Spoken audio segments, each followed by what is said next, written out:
So what I just experienced, what I saw for the Sunday Night Football game, was kind of like a bit of a reminder of Week 1 in some sort of way.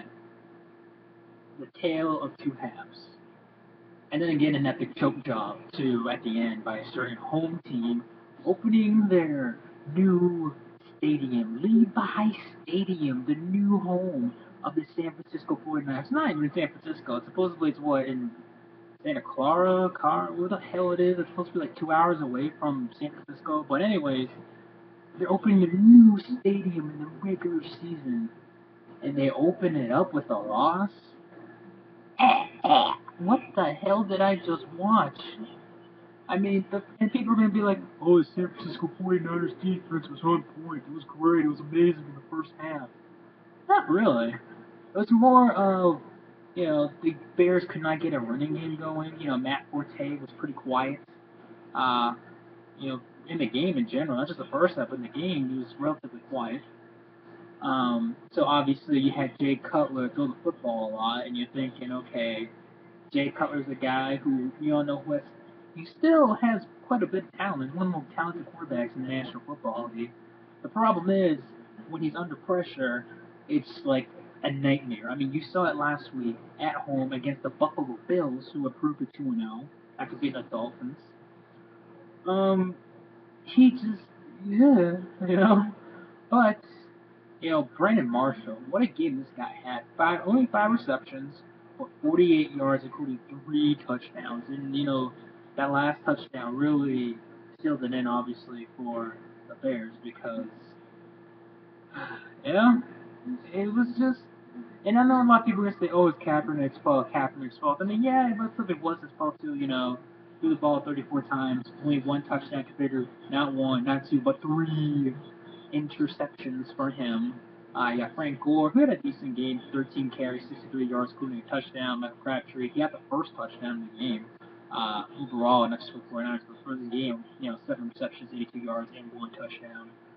But, I mean, you had Chris Conte, I think, had an interception, and then, I think that they moved it back or something, and then he got injured, and I know Kyle Fuller should have been the MVP of tonight's game because the guy had 3 interceptions for the Chicago Bears. And this Bears defense, even though in the first half it was just duh. In the second half, it kind of reminded me of what the Bears were several years ago with their defense. Hitting the quarterback hard, getting the sacks, turning the ball over. That's the Chicago Bears defense that I, as a football fan, was used to seeing from years and years on out. Last year, it wasn't there. It was gone. It was, poof, it disappeared. But here tonight in the second half, it was great. In the first half, not really. I mean, you lost 17 points in the first half.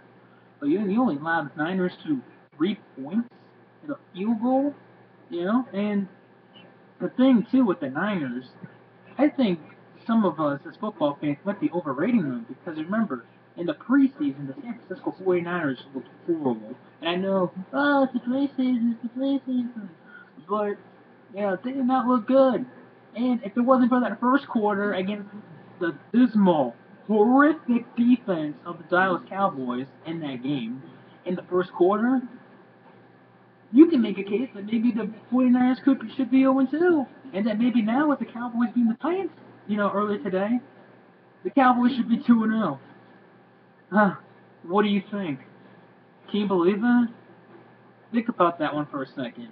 If Tony Romo didn't throw those many ridiculous, insane interceptions, and the defense didn't give up that many points, you can make a case that the 49ers should be 0-2 right now. The team that's supposed to win the NFC West, that's not the, Seahawks who, I swear to God, I told you guys they had a shot of winning it today, and I was right. And I put it as I went too safe on my pick, but I learned my lesson. But with that being said, the 49ers, they got some problems, I think. I think with the whole offseason, I think that was a distraction.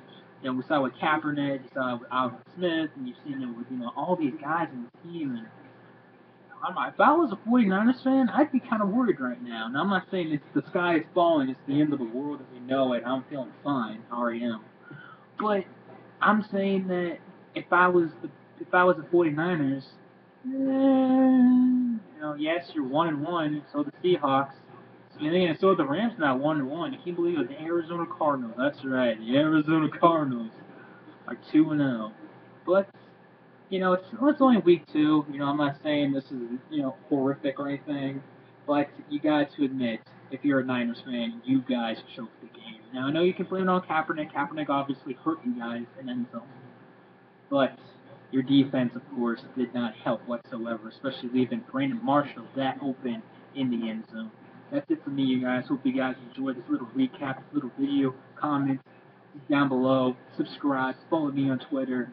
@ is the same as my YouTube name, TheChrisPhoenix. I'll catch you all later.